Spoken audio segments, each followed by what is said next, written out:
Welcome back to Careful Boys. Oh. No, this is Hot Seat.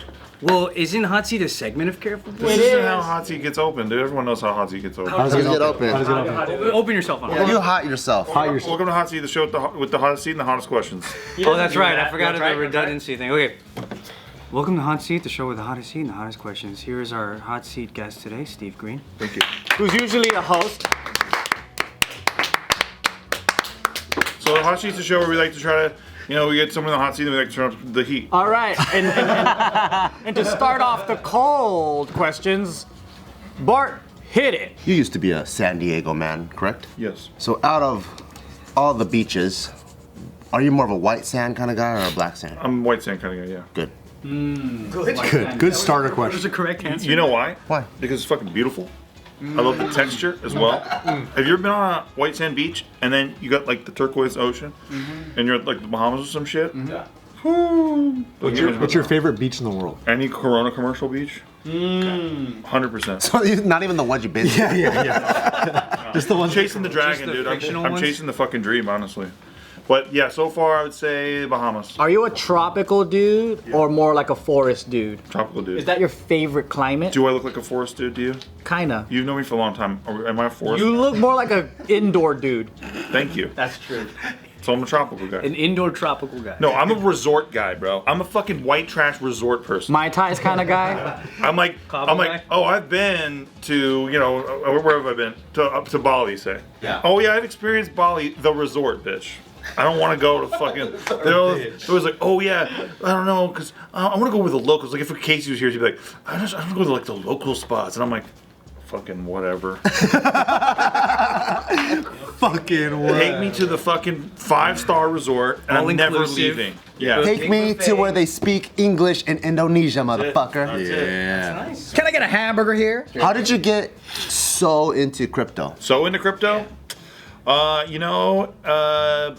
okay, a couple years ago, my mom I got into crypto first in 2013. I was buying Bitcoin, right? How did you even get into that and how did you believe in it? Buddy of mine, he was a big time stoner, and he was like, dude, let's fucking buy crypto. And I was like, what the fuck is that? He's like, let's buy, well, nobody's called it crypto. And he said, let's buy Bitcoin, dude.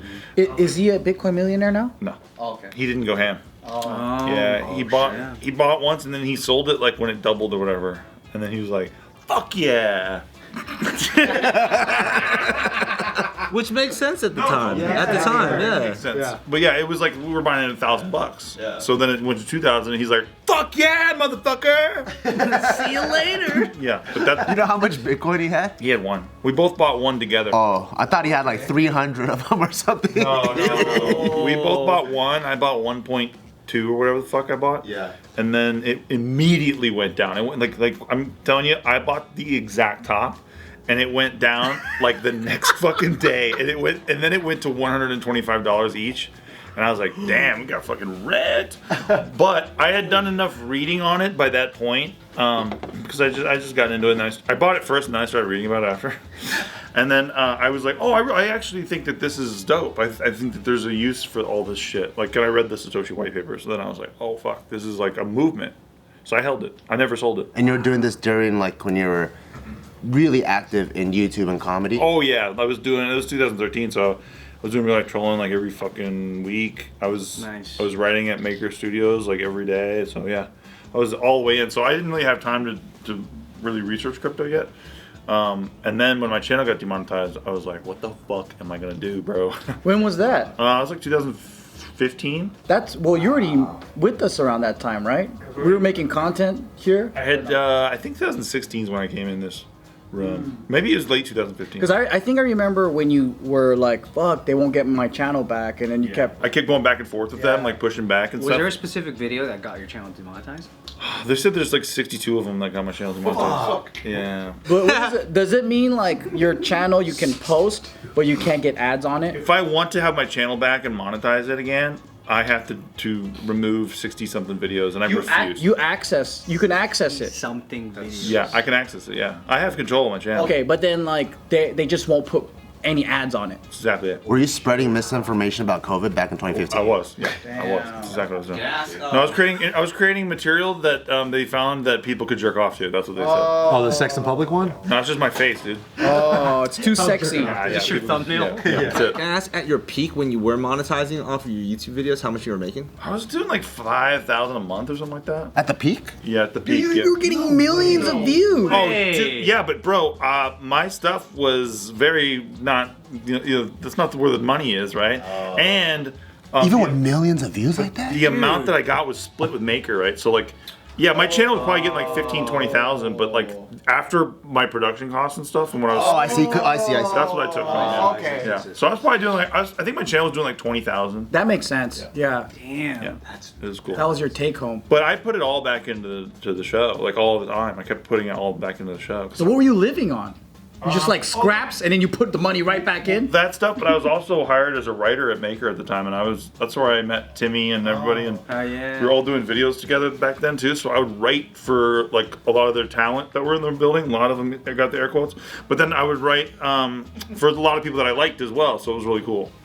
But you know, it's a skill. It's a skill to write for somebody else's voice in their voice, and to be able to do that. So that was hard at first, because like, you know, when you come up in the comedy scene, you're like really stuck on your vibe, and like, you know, it's like, oh, my way and all this shit. But like, you suck as a writer if you can't write just somebody else's voice, in my opinion. So were you once a pretentious artiste? Oh fuck yeah, dude! I was way full of I was way full of shit. What do you think happens to a lot of people when they first get into the entertainment world, where they have this idea that they're so unique and different and better than everybody else when they just started? I think that there's a level of confidence that you have to have, and like obviously vanity that you have to even do this shit at all. Like to go like, I'm gonna record myself, and then people need to see this shit. You're already like full of yourself in a way, right? Yeah. So, But unnecessary for yourself. you're full of yourself. But to get to the point where you kind of need some barbs up if you're gonna ever make something, and like walk into a room with other people who have opinions too. You have to be able to defend your shit. So sometimes I think people just do it extra hard, and they like really layer those walls thick, and I think it's a huge mistake. What broke you out of that to become more like easy to work with, and then you play the game, and then you kind of, I think that's what got you into, you know, making movies and doing all this other stuff? I think that it was meeting cool people, because at first I was really unimpressed with the people that I was meeting on the tubes. Like who? Fuck. I mean, it's hard to name. That's an names. Anthony question. Yeah. First and last name. I thought you were gonna say it. Who did you meet? And we'll leave it to ourselves if we think. I met everybody. Or point out the skin color that it matches the most. It's Because we all have such fluctuating skin color here. Because I think we could tell which ones Even we'd the be one like impressed this. by or not impressed. Yeah, but it was really, I mean, it was really both, right? I think I didn't like myself as much too, and so there's a lot of that going on at the same time, where you're like, I see you see yourself in other people, and you're like, I fucking hate that guy, but do I hate myself? I know that feeling. Yeah. I think I was doing a lot of that. You really do, like, you really do when you look back. Introspective stuff. Yeah, it helps when you look back, because you really do see how full of shit you were, and then how full of shit they were. Yeah. And then, like, I see how stubborn I was at the same time. Like, I would always be like, How cringe. it just happens. Because we all been there. Like in the creative field, Yeah. you think you're just fucking way better than the world. I think you're so fucking cool. You have that initial confidence that's really stupid, and it's weird too, because like I remember at the time thinking like, well, I wish I could meet cooler people and shit, and like, because everyone on the tubes was really into themselves, and I didn't like that. I didn't like remember at the time we had these little cameras and the red button in the middle, Vertical one, and everyone's vlogging, and I thought I was better than vlogging and shit, and you just have to grow up a little bit, I think. And then Who were some of the easiest people to write for, and who were some of the hardest? Timmy D, because he doesn't even read his email, so Honestly, that's true. you'll fucking write whatever you want. He's down to do whatever. And he's down. He'll just pick up the script and just fucking. He's probably one of the coolest dudes on YouTube though, where you just like, oh, this guy is just, he's enjoying life. That's And he it, just wants to play. Some of his skits that we've been in, he's like, "Are you down? Yeah, cool." And he had the whole Maker production team there. And this fool's writing in the living room, like on the day of the. He's like, "I don't even have the idea. I just knew we should do something." I remember doing. I mean, anything I did with him was really fun. It was fun every time, and they had a great vibe on set, which was not always the case. Like, so there's some people who really are full of themselves, like big time. So you always got on with Timmy. I love Cassim. Cassim was always a cool dude. Shay Carl's a super good dude.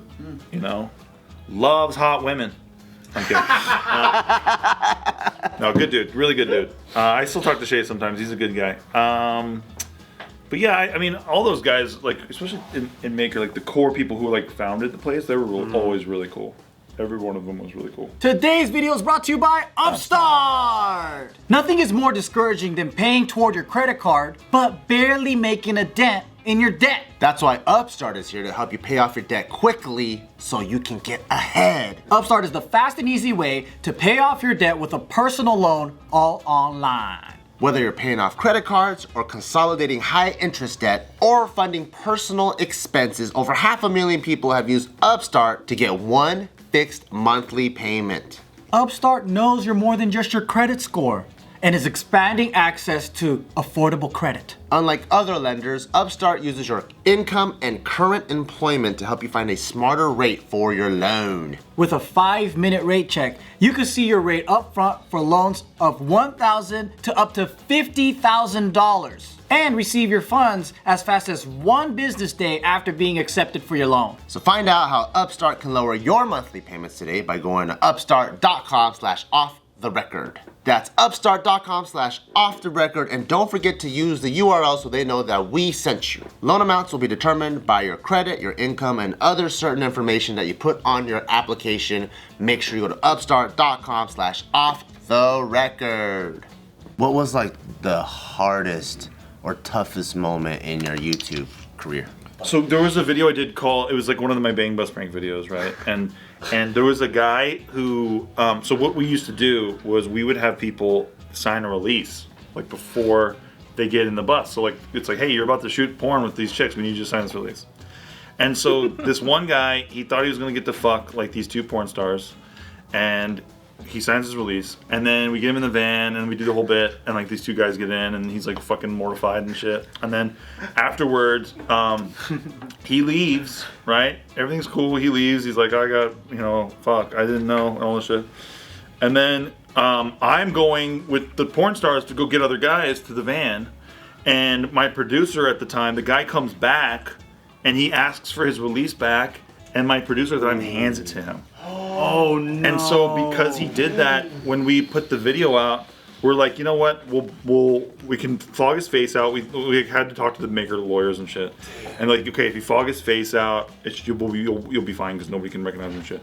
Well, he called my producer like after it comes out, and like it gets 1 million views in 24 hours, like those always did. And then I had to. They're like, Steve needs to take this video down because the guy just called, and like we don't want to have any bullshit. Like Disney doesn't want to deal with anything, right? And I was like, fuck. And it's funny too, because people think I faked this shit. But dude, that was what sucked about it, is that like, because we really did it with real people, this situation sucked. And then Maker was like, either you take it down or we're gonna take it down. And I was like, how are you gonna do that? I just changed my fucking password. I'm on the phone with you, bitch. What are you gonna do? And then He's like, we're on the back end. and then basically Maker Legal, like after like 3 days, they got back to me and they're like, hey, look, we're just gonna disassociate our relationship with you if you don't take the video down. And I was like, whoa. Yeah, it was like that. So then I was like, and they're like, no production, no anything, like you'll be done if you don't take the video down. I was like, fuck. So then I took. How many views did it have then? Oh, it was at 3 million already. Yeah, and it was getting posted all over the place, like especially in the first like hour or whatever, it was already getting posted all over the place. So I was like, this is gonna be great, right? And then that call comes, and then that sucked. So that sucked only because, like, man, did we work hard? I know it sounds like stupid to anybody who works hard, but we worked hard to make the video, get the right people, and like to meet the person, and to like suss them out and know that he'll take himself seriously enough where it'll be funny in the van, and he won't try to like juggle somebody's balls and like I'm a funny guy, you don't want that guy in there. You want the guy who takes himself too seriously in there, He thought he was gonna get 2 girls. He thought he was gonna fuck these 2 porn stars, and he was super like, I don't know, like, to his buddies and shit. He's like, oh, I don't know, and that's when I know. Such a great mark. It was perfect. It was perfect, and it was a great video too. I really liked it. Is that still findable? Like, is it out there? It's called Bang Bus Prank 3. I'm sure somebody has re-uploaded it. Yeah. I would have pimp slapped the fuck out of your producer, and I would have been like, you call his ass back right now and say, I'm sorry, we're gonna get you 2 girls. I went in on him hard. I mean, I've never yelled at anybody at that whole company. Why did he give it to him? That's a pretty big oopsie. Craziest. I don't know. I don't know. He's a nice guy. You guys know Bryce. Oh, Bryce, he's cool. Bryce. He's a nice guy. Yeah. Fucking He's so nice. man, he's so nice. Yeah. I feel bad. We're friends nice to this guy day. reflex. Me and Bryce are cool, I but feel bad if I had to yell at him. it's. I know. I couldn't. It sucked, man. I was just furious because I had no other options. Like that was it. Because if we didn't have the release, we were fucked. So I was like, damn, I have to take this. What was the best moment of your like YouTube career? I really enjoyed doing the topless trolling one because that was a point that I wanted to make for a long time. Like where these girls were doing the Free the Nipple campaign. The protest. And I got to go to the protest, and then like the whole time I was just staring at their tits. How did you find out that that's what they were gonna do? Like, did you? They used do that. so like in Venice Beach, they post like a month in advance of whatever. Have you seen this video? It's hilarious, dude. Oh my god, he's like, tell me about your movement, and then she's like talking, oh, it's about feminism, whatever, and he's like, oh yeah. Oh wait, sorry. What'd you say? Say that again. And that's It was the point, so good. That's the point I always wanted to make to people because I believe in Free the Nipple. Go for it, but also that's what's going to happen. Yeah. That's all. There's trade-offs. Yeah. There's a trade-off. That's it. There's a trade-off. So I like that one. I like doing. I had this one for Chick-fil-A that I liked a lot. That because you know when you're trolling, then you have to sometimes take an angle, and so I did this one where I had this contract that I said I was willing to allow gay people because at the time Chick-fil-A was like going down for a bunch of gay stuff, Yeah. like anti-gay stuff. Yeah. And I was like, hey, look, I want to talk to gay people, gay community, homosexual people. I have a contract right here. We're willing to give you straights. We're willing to give you guys gay marriage. We're down, but you have to promise that it's not going to go in, like from there and like you're going to start marrying a bunch of table furniture or some shit. And you were a Chick-fil-A man. Yeah, and I was like, well, no. I was just there, like at the interview, and I was like, I'm trying to, as a straight guy, open up our movement to you guys. Like, you know, let's have a conversation and like let's meet at the table and sign a treaty. But you guys got to promise not to start marrying a bunch of fucking dinette furniture or whatever the hell. Like we don't know because if you're starting here, we don't know what the hell is going to happen next. You know, and there was, That was the narrative at that time. Like that was one of the big. Yeah, that's the slippery slope argument that they always use. Yeah. What's next? An animal? Let me tell you something. I never would. My favorite thing about trolling all the time was I like that I got to bring my weird thing to their environment, and then when I just left, and they got to think, was that even fucking real? What just happened? I loved that part of it. I didn't like the reveal as much. That stuff I always didn't like that much. But this one really nice gay guy. He was so upset that I thought that he was gonna start marrying dogs and stuff. Which is their argument. That's the joke. Right. It's an existing fear. That was the existing fear at the time. So I was so troubled that he was gonna maybe start marrying like poodles or whatever.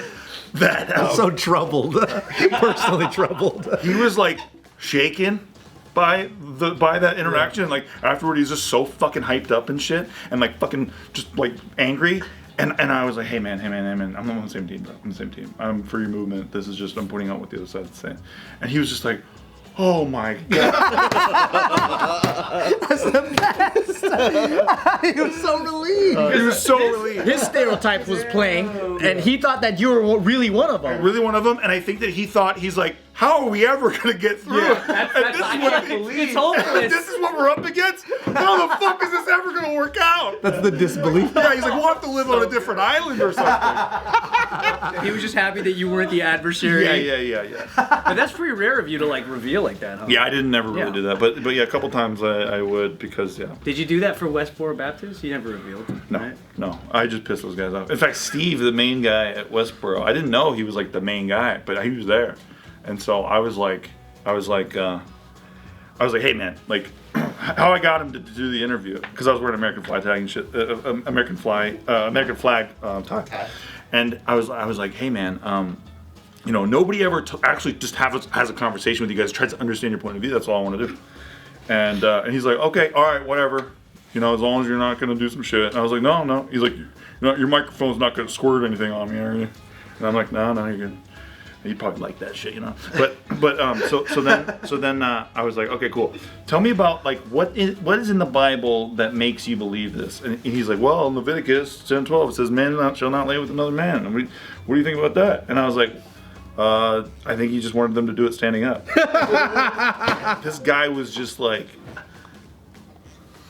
like you know, he knew it. Like he it was almost like, see, that's why I don't talk to people.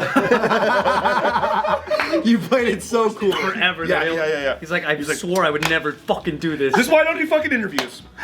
Like it was like that. So that was a fun one. Have you ever been close to like getting in a fight with somebody? Yeah, there was a couple times. I mean, there's. I think I have a decent way of de-escalating a situation where I just seem like I'll probably be a bad idea to fight them. Not because I'm intimidating or threatening, but because I'll just do something crazy out of nowhere. I'll just say something fucking weird out of nowhere that they're like, what? And it short circuits their head, and they're like, oh, okay.